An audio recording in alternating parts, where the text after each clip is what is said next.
Bradesco, entre nós você vem primeiro.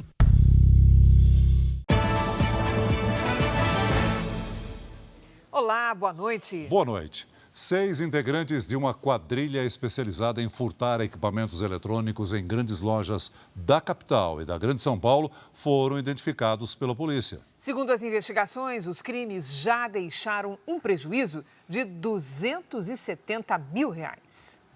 Aparelhos de última geração que enfeitam os balcões das grandes varejistas despertam o desejo de compra dos clientes. O sonho de consumo de muita gente está na mira dos criminosos. Repare nessas imagens.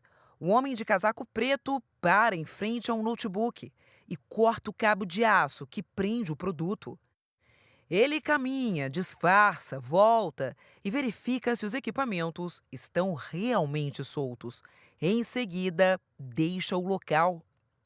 Na sequência, aparece um casal que aparentemente olha as mercadorias, mas na primeira oportunidade, eles colocam os 2 produtos já soltos na bolsa e saem. Esse tipo de furto tem se espalhado pelas cidades do estado de São Paulo e chamado a atenção da polícia. Só na zona leste da capital, pelo menos 30 ocorrências assim foram registradas em 7 meses. De acordo com a polícia, 6 pessoas da quadrilha já foram identificadas, 5 homens e uma mulher. Os integrantes têm entre 20 e 25 anos. Pelas investigações, só este grupo pode ter movimentado mais de R$270 mil com os furtos. Para os investigadores, trata-se de uma organização criminosa. Isso serve para alimentar o comércio informal de equipamentos de telefonia celular e de equipamentos de informática, onde você faz vendas diretas para pessoas que estão interessadas e que não estão nem um pouco preocupadas em qual é a origem daquele equipamento. O delegado diz que é possível dificultar a ação dos criminosos. Nossa recomendação ao estabelecimento comercial, muito melhor uma exposição em balcão fechado, em vitrine fechada, na qual o acesso ao equipamento fique exclusivamente ao critério do vendedor, do funcionário. A morte de uma advogada no Rio de Janeiro é investigada pela polícia. Ela morreu após realizar uma lipoaspiração. A médica que fez o procedimento já havia sido condenada por homicídio culposo de outra paciente. A família da advogada esteve hoje na delegacia para prestar depoimento. Silvia de Oliveira Martins, de 40 anos, morreu no último domingo, 2 dias depois de ter feito uma lipoaspiração. O procedimento foi realizado pela médica Geisa Leal Correia, numa clínica particular na zona sul do Rio. Silvia recebeu alta, mas foi levada para um hospital após passar mal em casa. Ela já sabia, irmã, eu tô com muita dor. Eu tô com muita dor, me dá remédio para dor. Aí eu falei, calma, irmã, calma, muita dor. A minha irmã não conseguia ficar bem para fazer uma tomografia. Eu acho que eu esperei mais de 1 hora para ela ficar bem, para ela conseguir fazer uma tomografia, porque ela não conseguia deitar. Silvia teve um choque hemorrágico quando o volume de sangue do corpo diminui e morreu devido a um tromboembolismo pulmonar, que é a formação de um coágulo que se desloca pelo corpo. No caso dela, o coágulo foi parar no pulmão, provocando dor e falta de ar. A família alega que, mesmo sabendo de uma alteração no exame de sangue, a médica optou por fazer a cirurgia. Teve uma alteração relativa no coagulograma dela e constou que Silvia tinha uma inflamação. Então, ela não podia fazer essa cirurgia. O advogado apresentou ainda um vídeo que teria sido feito pela médica logo após a lipo. Nele, a cirurgiã ressalta o perigo no procedimento. Para preservar a paciente, vamos usar apenas o áudio. Ela tinha muita, fala mais 1000 vezes, fibrose. E quando tem fibrose demais, eu não posso lipar no profundo. Porque um desviozinho de nada corre o risco de perfuração. Essa não é a primeira vez que a médica é investigada. Ela chegou a ser condenada por homicídio culposo quando não há intenção de matar, após a morte de uma paciente em 2018. A pena de 2 anos foi convertida em prestação de serviços. O Conselho Regional de Medicina do Rio informou que abriu uma investigação sobre a morte da advogada. Afirmou ainda que há outras denúncias contra a cirurgiã, que são apuradas internamente.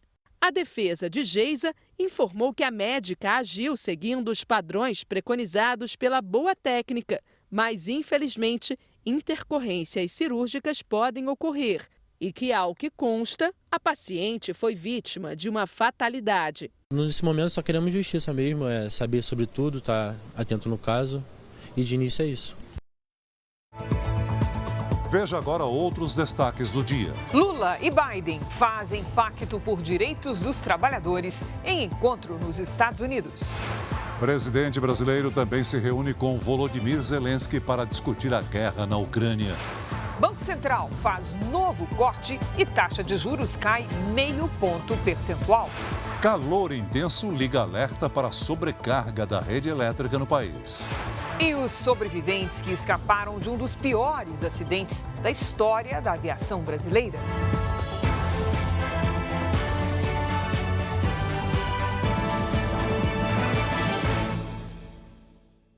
Oferecimento Consórcio Bradesco. Conquiste sua casa nova sem juros e sem entrada.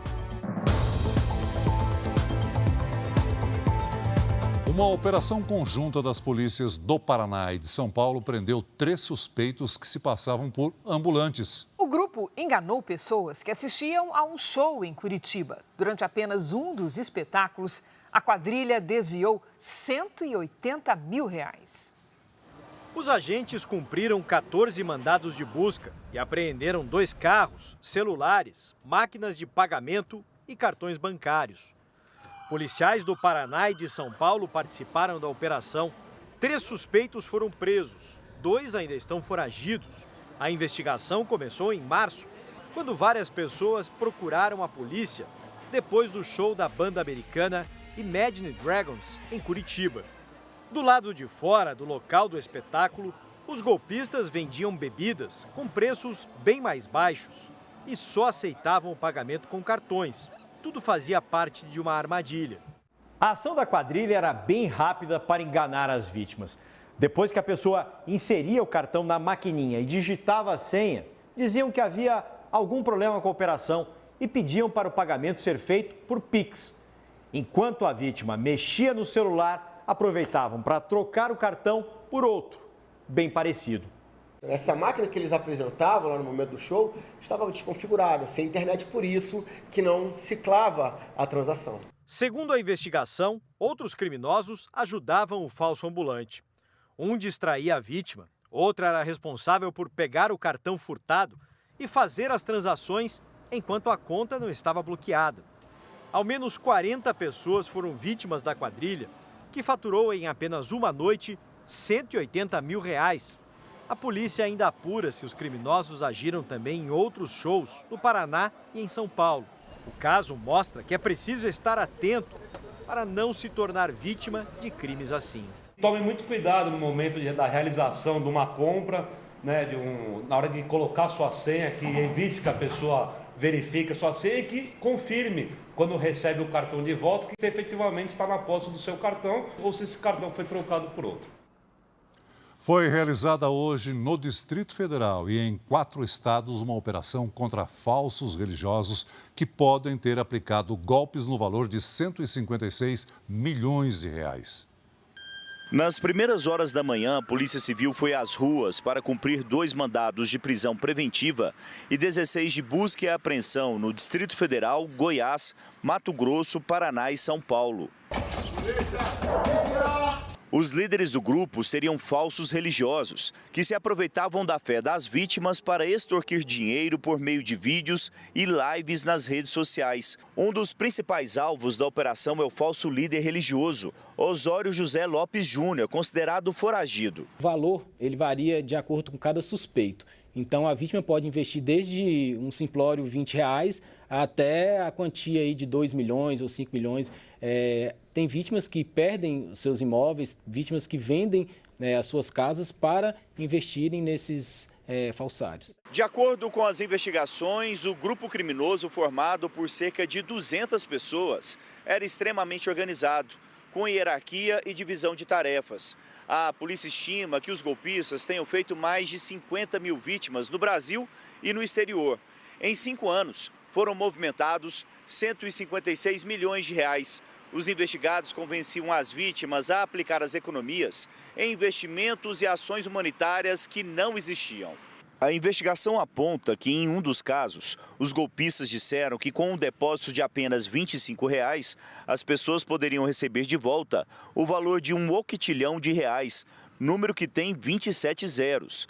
A operação identificou ainda cerca de 40 empresas de fachada e mais de 800 contas bancárias suspeitas. Os investigados podem responder pelos crimes de estelionato, falsificação de documentos, falsidade ideológica, lavagem de dinheiro, crimes contra a ordem tributária e organização criminosa.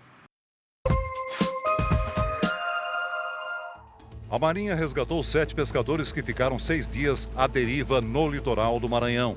As vítimas tinham saído de Camocim, no Ceará, para trabalhar, mas a embarcação teve uma falha mecânica. Os pescadores foram resgatados do mar com a ajuda de helicóptero. Como tinham comida e água a bordo, apresentavam bom estado de saúde. A Polícia Rodoviária Federal apreendeu 1 tonelada de um defensivo agrícola banido pela Anvisa há 5 anos. O produto pode causar mutações genéticas e doenças como mal de Parkinson. A ação aconteceu durante a noite de ontem, em Goiás. O baixista da banda Ultraje a Rigor, conhecido como Mingau, despertou hoje e abriu os olhos. A informação foi divulgada pelo hospital onde ele está internado após ter sido baleado na cabeça no começo do mês. O boletim médico ainda informa que o paciente está sedado e em processo de retirada da ventilação mecânica. O luto de uma mãe desrespeitado por criminosos. No interior de São Paulo, uma mulher que perdeu o filho para o câncer batalha para que estelionatários deixem de usar a foto da criança em uma falsa campanha na internet.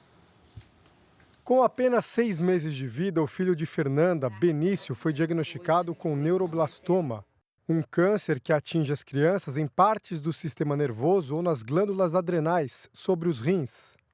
O menino lutou por vários meses. Passou por quimioterapia que não deu certo.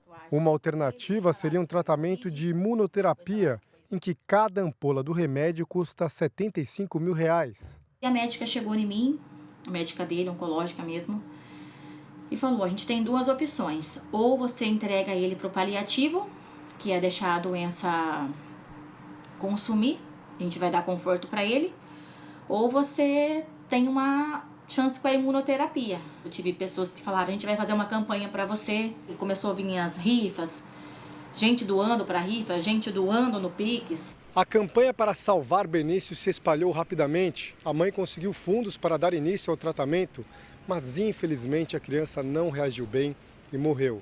Fernanda tentou parar a arrecadação, mas descobriu que as contas dela nas redes sociais tinham sido invadidas por criminosos que continuaram a pedir dinheiro usando indevidamente a imagem do menino. Eu fiquei em choque.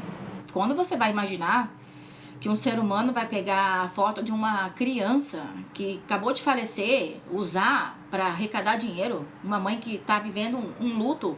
A falsa campanha enganou muitas pessoas que fizeram depósitos no Pix dos criminosos. Fernanda divulgou vídeos para alertar sobre a fraude e recebeu ameaças por causa disso.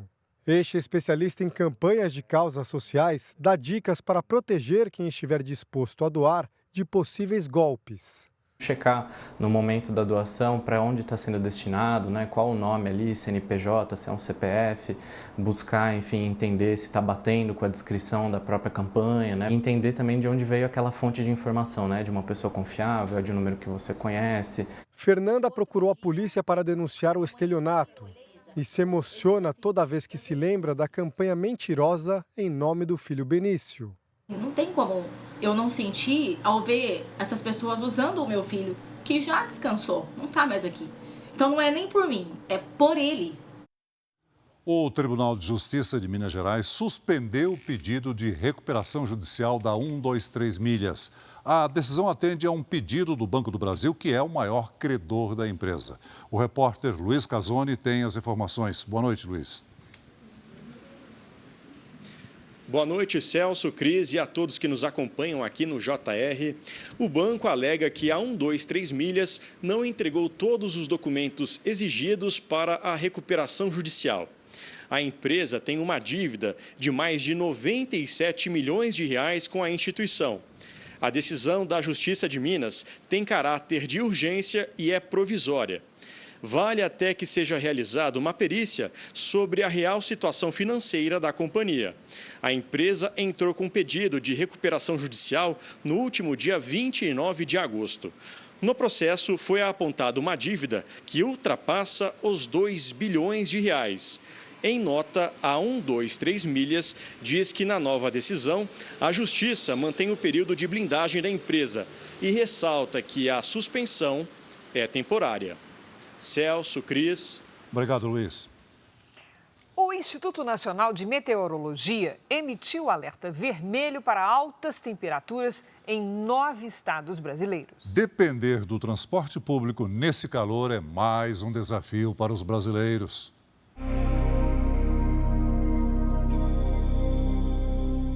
Este é o metro quadrado mais disputado pelo trabalhador brasileiro no momento, à sombra de um ponto de ônibus. Apesar de que, dependendo da posição do sol, não adianta muita coisa. Só um pedacinho, isso aqui também esquenta mais do que se ficar lá. É difícil, viu? Muito quente. O sol tá terrível.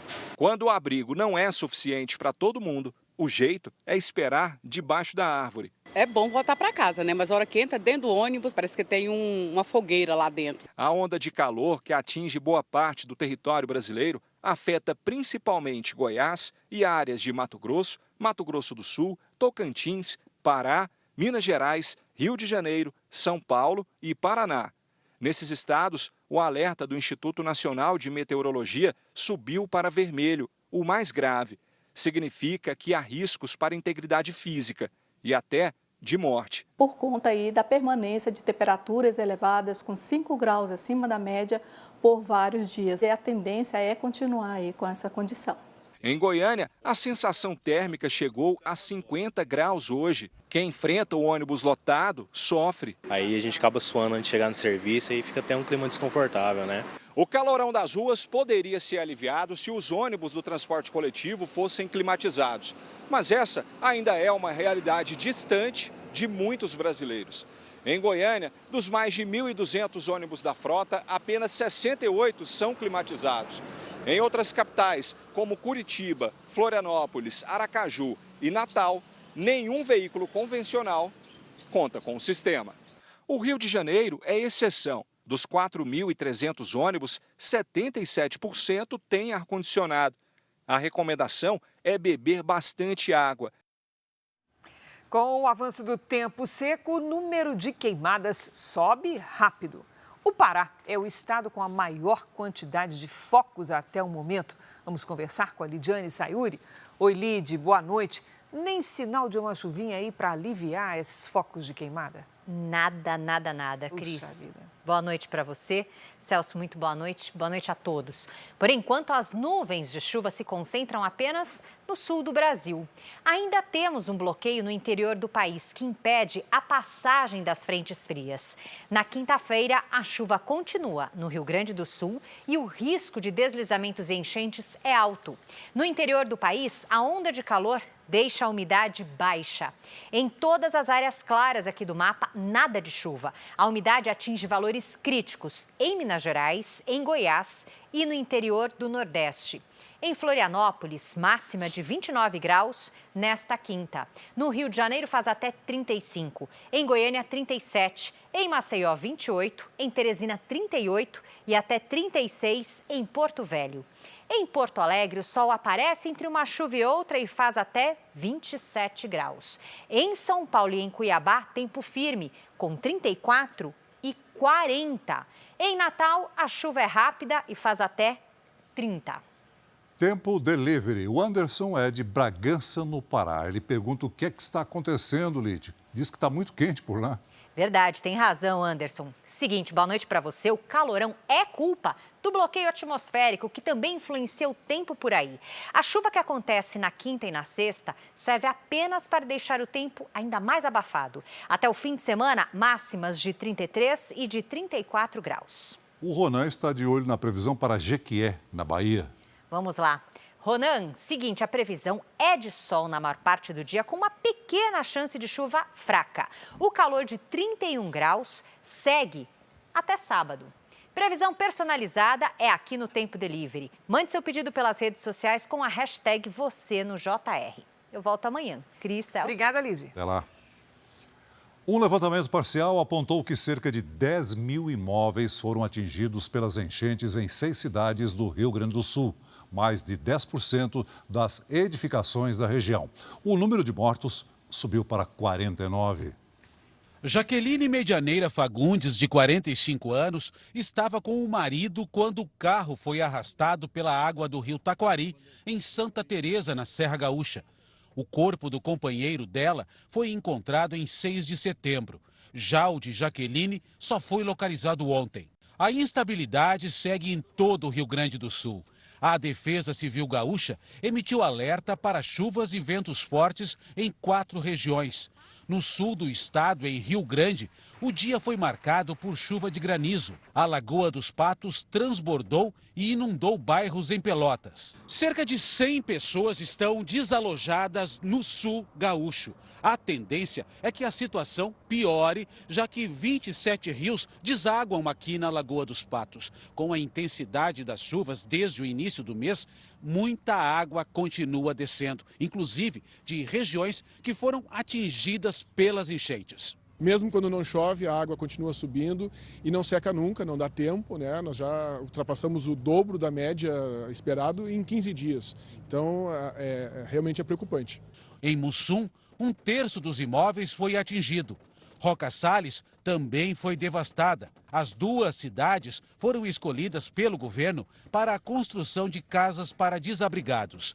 As áreas serão compradas com recursos públicos. Hoje, o presidente em exercício, Geraldo Alckmin, se reuniu com representantes dos ministérios para falar sobre o apoio ao Rio Grande do Sul.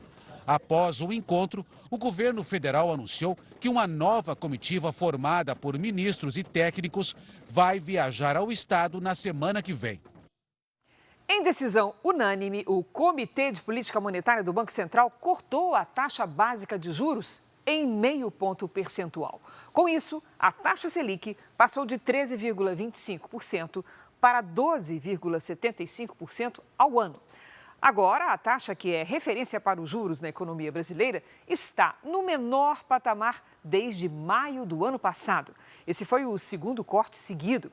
Em comunicado, o Copom indicou que o ciclo de cortes vai continuar na próxima reunião, no mês que vem. Já nos Estados Unidos, o Federal Reserve, que é o Banco Central americano, manteve os juros de referência no país entre 5,25% a 5,50% ao ano, como era esperado pelo mercado financeiro. Um executivo do Google admitiu hoje que a empresa faz ajustes de até 10% nos preços dos anúncios sem informar aos clientes. Foi durante o julgamento do Departamento de Justiça nos Estados Unidos que investiga a posição dominante da empresa nos serviços de busca na internet. De acordo com o Departamento de Justiça americano, a estratégia impulsiona os lucros da empresa. Um menino de 1 ano morreu por overdose de fentanil em Nova York. Segundo a polícia, a droga estava num colchonete usado numa creche. Outras 3 crianças foram internadas. 2 pessoas foram presas, acusadas de assassinato. Na Ucrânia, o exército afirmou que derrubou 17 drones disparados contra o país. E o Ministério da Defesa divulgou imagens de uma menina que chorou ao ver a escola onde estudava destruída por bombardeios russos. Veja a seguir, calor fora de época gera aumento de consumo de energia elétrica e setor fica em alerta. Mais de 3 milhões de irregularidades são registradas nas estradas federais esse ano. 542 pessoas morreram em acidentes. E na série especial, como estão os moradores que sobreviveram ao acidente aéreo da TAM em 1996, em São Paulo.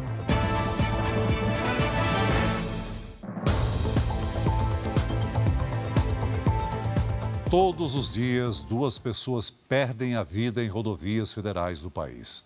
O número foi divulgado hoje pela Polícia Rodoviária Federal. Para dirigir na estrada, A atenção tem que ser redobrada. mas muitos ignoram o perigo, como mostram os flagrantes. Aqui, o motorista sai da pista e dirige por alguns minutos na contramão até fazer uma ultrapassagem arriscada. Neste outro flagrante, nem a pista molhada impede o condutor de uma ultrapassagem proibida. Entre janeiro e agosto deste ano, foram registradas quase 3 milhões e 500 mil infrações nas rodovias federais. São quase 10 multas por minuto. Nesse mesmo período, 4.941 pessoas ficaram feridas e 542 morreram em acidentes. São 2 mortes por dia, em média. O excesso de velocidade e as ultrapassagens proibidas correspondem à metade das multas. Aqui na Bahia, houve um crescimento de quase 28% no número de motoristas autuados por embriaguez nas rodovias federais. Foram 2.200 multas, um aumento de 480 infrações em comparação com o mesmo período do ano passado. Durante as abordagens, os condutores têm a opção de fazer ou não o teste do bafômetro. A multa por embriaguez ou recusa em fazer o teste é de quase R$ 3.000. E o motorista ainda perde o direito de dirigir por 12 meses. A Polícia Rodoviária Federal observa que o comportamento humano tem sido um dos grandes fatores para a ocorrência de acidentes e principalmente aqueles acidentes graves. O Supremo Tribunal Federal retomou o julgamento sobre a validade do marco temporal para a demarcação de terras indígenas no Brasil. Então vamos saber os detalhes ao vivo com o Luiz Fara Monteiro, direto de Brasília. Oi, Fara, boa noite. Oi, Cris, muito boa noite para você, para o Celso e para todos que nos acompanham. Falta um voto apenas para a decisão contra o marco temporal, ou seja, uma decisão a favor dos indígenas. Indígenas fizeram protestos em estradas do Maranhão, de Minas Gerais e do Acre contra o marco temporal. A tese jurídica só permite a demarcação de terras indígenas que estivessem ocupadas ou em disputa até 5 de outubro de 1988, quando a Constituição foi promulgada. Indígenas de diversas etnias acompanharam de dentro do plenário do Supremo a retomada do julgamento. O primeiro a votar foi o ministro Dias Toffoli, contrário à tese. A Constituição de 1988, longe de pretender assegurar o retorno dos povos indígenas a uma situação imemorial, pretendeu ser firme, sim, quanto à necessidade de se lhes assegurar seu modo de vida e a permanência dela, o que perpassa necessariamente pela ocupação de suas terras em extensão que toma por base os critérios precisamente definidos no texto constitucional, ao estabelecer o conceito de terras tradicionalmente ocupadas. Toffoli se juntou aos ministros Edson Fachin, Alexandre de Moraes, Cristiano Zanin e Luiz Roberto Barroso, contra a tese do marco temporal. André Mendonça e Nunes Marques votaram a favor. Caso a tese do marco temporal seja derrotada, os ministros ainda deverão chegar a um consenso sobre pontos específicos, como a possibilidade de indenizar proprietários rurais pela desapropriação de terras indígenas ocupadas. O tema também está em debate no Congresso Nacional, onde a Câmara já aprovou um projeto de lei a favor do marco temporal. A proposta agora está sendo debatida no Senado. A Comissão de Constituição e Justiça da Casa se reuniu hoje, mas a votação do projeto foi adiada para a semana que vem, depois de um pedido de vista da senadora Elisiane Gama. E o ex-presidente Jair Bolsonaro precisou ir ao hospital nesta quarta-feira em Brasília após apresentar desconforto intestinal. Ele realizou uma lavagem, fez exames e recebeu alta ainda nesta noite. A informação é de Fábio Weingarten, advogado e assessor do ex-presidente, que atribuiu o quadro médico à facada sofrida por Bolsonaro durante a campanha eleitoral de 2018. Nós voltamos agora ao estúdio em São Paulo. Cris e Celso. Obrigada, Fara. O presidente Lula cumpriu hoje o último dia de agenda em Nova York, nos Estados Unidos. Ele se encontrou com o presidente americano Joe Biden e depois com o presidente ucraniano Volodymyr Zelensky. O primeiro compromisso do presidente brasileiro foi com Joe Biden. Lula e o presidente americano tiveram uma longa conversa e deixaram claro que pretendem trabalhar juntos. As duas maiores democracias do hemisfério ocidental estão defendendo os direitos humanos em todo o mundo. Estou ansioso para continuar a trabalhar junto para construir um mundo melhor, inclusive durante sua presidência do G20 este ano, disse o democrata após o encontro a portas fechadas. Mais do que uma bilateral, é o renascer de um novo tempo na relação Estados Unidos e Brasil. Uma relação de iguais, uma relação soberana, mas uma relação de interesses comuns em benefício do povo trabalhador, do seu país e do meu país. O encontro do presidente Lula com o presidente americano Joe Biden segue agora para um segundo momento, o lançamento de um programa conjunto pelos direitos dos trabalhadores e por trabalho digno. O pacto promete estreitar os laços entre o Brasil e os Estados Unidos. Em entrevista coletiva conjunta após a assinatura da parceria, Biden afirmou que, além de promover empregos seguros e decentes, os países vão agir para acabar com a exploração e o trabalho infantil, comum no mundo todo.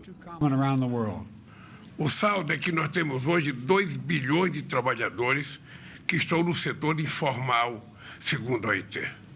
O dado concreto é que nós temos 240 milhões de trabalhadores que, mesmo estando trabalhando, vivem com menos de $1,90 por dia. Na saída, Lula afirmou que vai levar o tema para discutir com outros líderes mundiais. Para o brasileiro, a iniciativa é importante para dar esperança aos mais jovens. É um assunto que, a partir de agora, eu vou discutir com todos os governantes que eu conversar, para que a gente possa estabelecer um pacto, sabe, que possa ser aprovado uma coisa num fórum como o G20, de que todos nós, governantes, vamos cuidar de não permitir que o povo que trabalha seja vítima da insensatez daquele que quer o lucro fácil, pagando, sabe, salários baixos. Apesar da recente aproximação entre os dois países, Lula e Biden discordam em alguns pontos quando o assunto é a guerra na Ucrânia. E foi justamente para debater o conflito que o presidente brasileiro se encontrou com o presidente ucraniano, Volodymyr Zelensky. Foi a primeira vez que os dois se reuniram presencialmente. Pelas redes sociais, Zelensky destacou que a conversa foi importante, honesta e construtiva. E Lula escreveu sobre a manutenção de um diálogo aberto. Segundo o ministro das Relações Exteriores, Mauro Vieira, foi uma reunião amigável e de cooperação.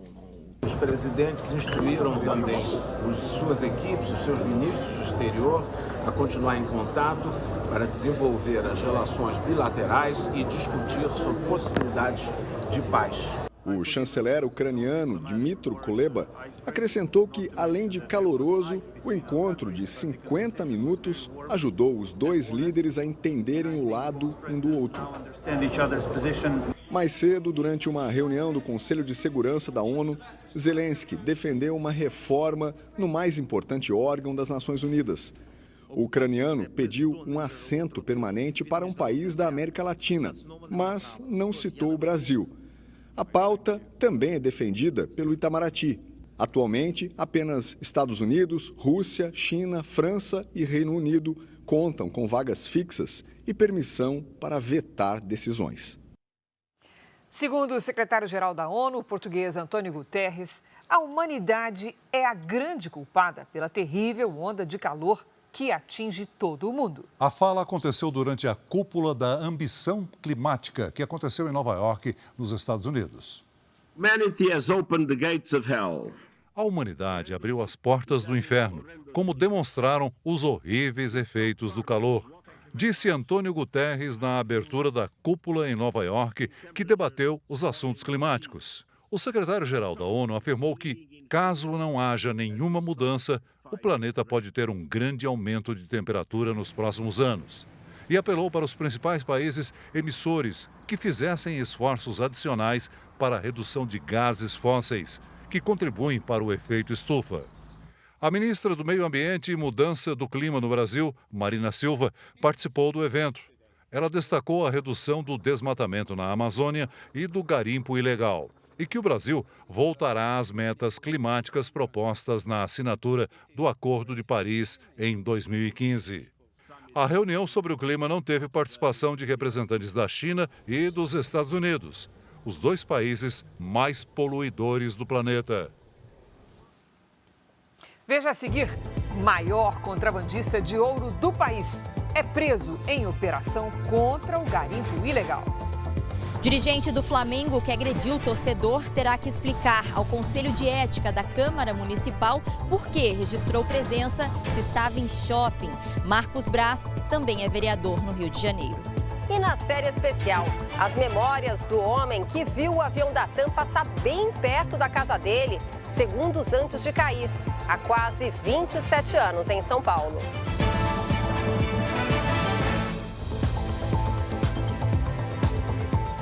A onda de calor que atinge quase todo o Brasil provocou o crescimento do consumo de energia. O aumento do uso de aparelhos de ar-condicionado é apontado como um dos fatores que fazem disparar a demanda.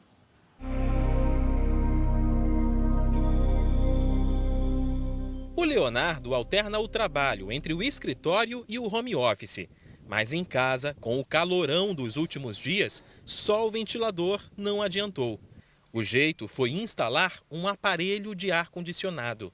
Quando a gente se mudou, a gente priorizou, a gente comprou ventilador, viu que é um apartamento arejado, não é tão quente, mas ainda assim, dia de 42, 43 graus, sim, é impossível você ficar em casa sem ter pelo menos opção. Nesta loja, no Rio de Janeiro, a procura por aparelhos como estes aumentou 80% nas últimas 2 semanas. Eles já chegam aqui desesperados, derretendo, que eles falam que eles querem usar ar-condicionado para ontem. Mas a gente está conseguindo ainda atender mesmo com esse aumento na demanda, mas a tendência para o verão é que dê uma complicada.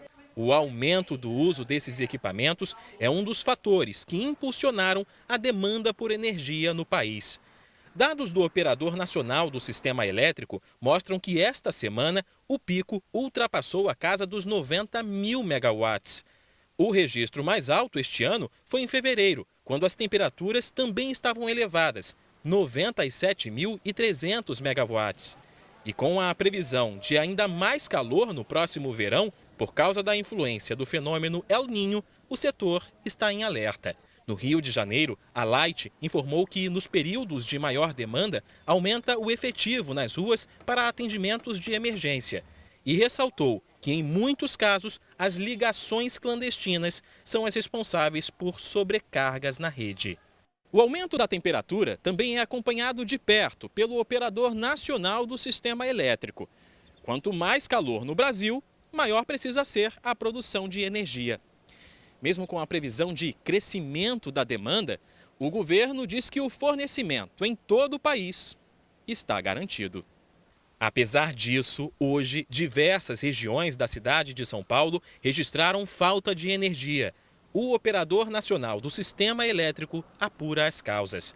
A maior parte dos reservatórios de hidroelétricas do Brasil está com mais de 70% da capacidade, com exceção do Nordeste, com 69%.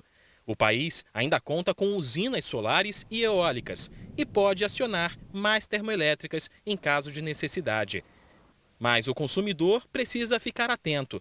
Ligar mais equipamentos pode pesar no bolso no final do mês. Alguns outros eletrodomésticos, que têm ali uma potência muito alta, então a gente evitar um pouco esses eletrodomésticos para permitir ligar um pouquinho mais o ar-condicionado. Na hora da compra, Leonardo ficou atento ao consumo. Se você comprar um modelo econômico, ele é bem econômico mesmo. Assim. Aí tem gente que dorme com a televisão ligada. Às vezes isso vai ser a diferença para você ter que dormir com o ar-condicionado. Para quem lucra com o calor, o verão promete aquecer também a economia.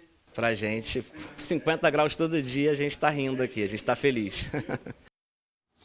A Polícia Federal deflagrou hoje 3 operações de combate à extração ilegal de ouro.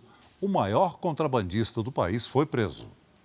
A operação em Boabas foi deflagrada nas primeiras horas da manhã. Foram cumpridos 17 mandados de busca e apreensão no Amazonas e em outros 5 estados: Pará, São Paulo, Goiás, Rio Grande do Norte e Minas Gerais. O alvo da Polícia Federal é uma organização criminosa que atua na extração ilegal e no contrabando de ouro para a Europa. As investigações começaram em 2020, após a prisão de um homem com 35 quilos do minério, que seriam entregues a 2 americanos. Foi nessa ocasião que foi identificado que aquele ouro tinha saído de terras indígenas. A partir daí, demos continuidade às investigações. Demorou mais de 3 anos para a gente, de fato, conseguir chegar ao topo da organização criminosa. Segundo a Polícia Federal, o esquema criminoso funcionava da seguinte forma: o ouro era extraído de forma ilegal de terras indígenas e comunidades ribeirinhas. Na hora de declarar o minério, os membros da organização criminosa faziam parecer que o ouro tinha sido extraído de garimpos legais. O homem apontado como chefe do esquema foi preso hoje em Manaus. Brubeik Nascimento é considerado pela Polícia Federal o maior contrabandista de ouro do Brasil. A defesa dele não foi encontrada. A Justiça determinou o sequestro de bens avaliados em quase 6 bilhões de reais.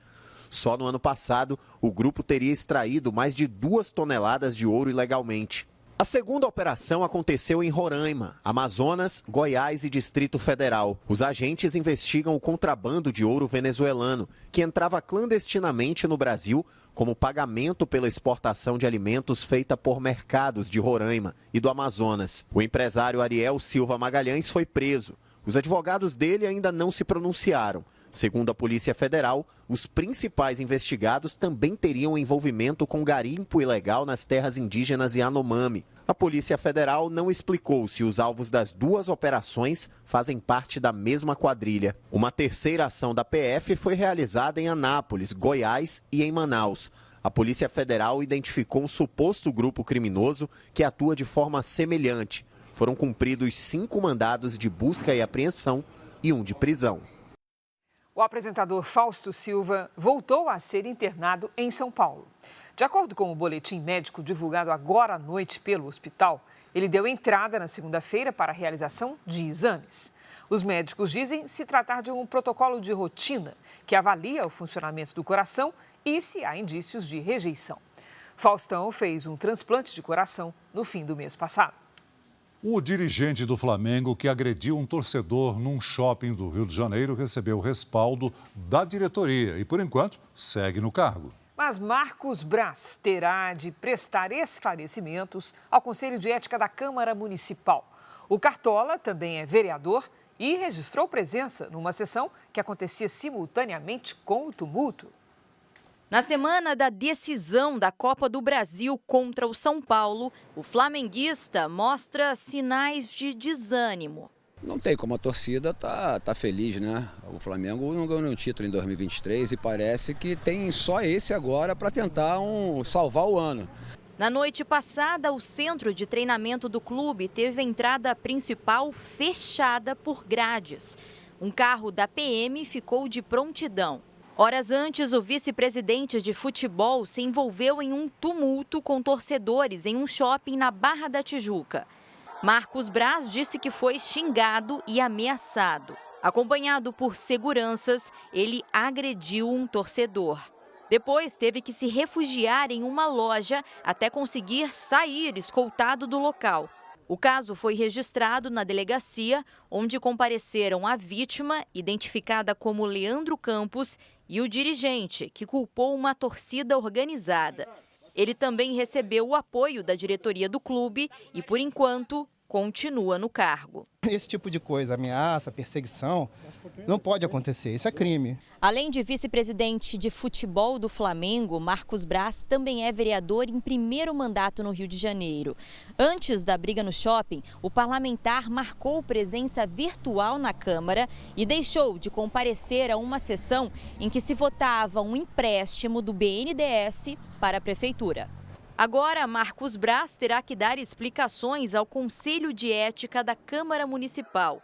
A briga no shopping só agrava a crise que abala o Flamengo. Em julho, o atacante Pedro foi agredido pelo preparador físico argentino Pablo Fernandes, que acabou demitido. Em agosto, o volante Gerson deu um soco no rosto do lateral direito Varela durante um treino. São situações que devem comprometer o ânimo da equipe na única decisão que resta para o clube no ano. O dirigente que deveria dar o exemplo, ele faz a pior atitude possível. Então, isso vai influenciar sim nessa decisão. Pesa. O psicológico do Flamengo é péssimo. O Flamengo está em campo agora e vai empatando com o Goiás fora de casa pelo Brasileirão. Casas destruídas, carros em chamas e um barulho difícil de esquecer. Essas são algumas memórias de quem sobreviveu a um dos piores acidentes da história da aviação brasileira. Hoje, na série especial, você vai conhecer 2 homens que escaparam da queda de uma aeronave num bairro residencial em São Paulo, na década de 90. Eles se lembram com detalhes da tragédia e da fuga em meio a destroços e ruínas.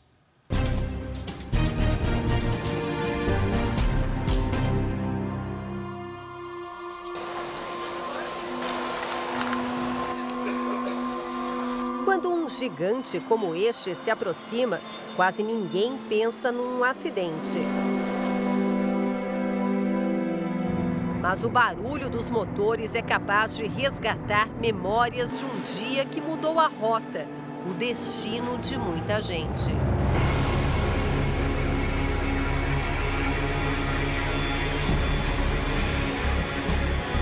O senhor se lembra do ruído feito pelo avião? Perfeitamente. Lembro tomando um café, uma aeronave subindo, assobiando, cortando que nem fosse uma serra. Corri aqui no terraço, vi ele passando em cima do mercado. Falei, infelizmente caiu. Não acabei de falar a boca, ele explodiu. Aquela explosão enorme. Cenas antigas, desbotadas, mas jamais esquecidas. São os registros de um dos maiores acidentes da história da aviação brasileira, captados pelo Jornal da Record. Nós escutamos o barulho, eu abri a janela, eu vi o avião batendo no predinho, pulei em cima do meu filho e aí não vi mais nada. 31 de outubro de 1996. O Fokker 100 da TAM levava de São Paulo para o Rio de Janeiro 6 tripulantes e 90 passageiros. Muitos eram executivos, acostumados à rotina da ponte aérea. Assim que decolou do aeroporto de Congonhas, na zona sul de São Paulo, o avião logo apresentou falhas. Foram 24 segundos de desespero no ar. A aeronave passou bem perto de uma escola, onde crianças brincavam no pátio. O avião estava virando, já estava quase caindo. Um pouco mais adiante, o avião atingiu 2 prédios e depois caiu sobre casas vizinhas. O tanque estava lotado de querosene, que foi derramado sobre os telhados e nas ruas. Uma das testemunhas do acidente foi o Najib. Ele passou muito baixo, com uma aceleração muito alta. Passou. Então deu para se perceber algo errado, porque eu sou morador muito velho e conheço bem o barulho desses aviões, né? Ele passou e eu falei para minha mãe, se está acontecendo alguma coisa errada, esse avião acho que vai cair. Desde a tragédia até hoje, Najib ainda vive no mesmo endereço na zona sul de São Paulo. Foi da sacada que o comerciante libanês viu a asa do avião bater no topo do edifício onde moravam os sobrinhos e 3 inquilinos dele. Todos conseguiram escapar a tempo. Na vizinhança, 3 pessoas não tiveram a mesma sorte. Como é que as pessoas reagiram logo depois do impacto? Só correria de gente nas ruas aí. Eu nunca esqueci daquele saco com 99 pessoas num saco de plástico preto, em cima das calçadas, assim um perto do outro. Ao todo, 99 pessoas morreram na tragédia. O Bruno, que mora no mesmo bairro do Najib, era só um menino de 6 anos quando o avião caiu. Mas se lembra de detalhes do dia em que a rua foi tomada por fogo, fumaça e desespero. O que eu lembro foi a casa destruída, o fogo todo aqui na frente da casa, uma escada que ajudou a gente a fugir de casa. Além do Bruno, estavam em casa a mãe, 2 tias e a irmã dele, na época com 2 anos. Aqui em casa ficou o corpo do avião. Para frente a cabine ficou, lá para baixo. E a cauda ficou lá em cima e as asas mais para a esquerda. A queda do Fokker 100 foi provocada por uma falha no reversor da turbina direita, que funciona como uma espécie de freio. O reversor abriu durante a decolagem. A tripulação nada pôde fazer. O fabricante não proveu um treinamento nem as medidas que eu vou chamar aqui de mecanismo de defesa. Ou seja, o piloto jamais iria receber uma comunicação que esse motor está em falha ou numa possível falha. Em 1996, este foi o cenário registrado pelas nossas equipes de reportagem. O resgate chegou rápido, mas o avião estava em pedaços. Entre tripulantes e passageiros não havia sobreviventes. O esforço era para controlar o fogo e salvar as pessoas que estavam nestas casas. Com detalhes brancos, os bombeiros. Quase 27 anos depois do acidente, e o que se vê é um bairro um pouco diferente. A casa atingida pela cabine do avião em nada lembra o passado. As construções foram praticamente todas reformadas. Já os aviões ainda passam a todo instante sobre a vizinhança. Nem Najib, nem Bruno pensam em mudar de endereço, mas passaram a enxergar de um jeito diferente esses gigantes metálicos que desafiam a força da gravidade. Depois de 30 anos ou por assim, você acaba acostumando. Mas até hoje eu tenho receio de voar. Não tem medo? Nunca, nunca, jamais. Eu adoro. Nunca vou deixar de orar. Isso é coisa linda, maravilhosa, avião. O avião é vida. O Jornal da Record de hoje termina aqui. Essa edição na íntegra e também a nossa versão em podcast estão no Play Plus e em todas as nossas plataformas digitais. E à 00:30 tem mais Jornal da Record. Você fica agora com o episódio especial da série Reis. Salomão é rei. E logo após, Quando Chama o Coração, tem A Fazenda, com a primeira prova do fazendeiro. Não perca. Record 70 anos tem a sua cara. Boa noite. Ótima noite para você.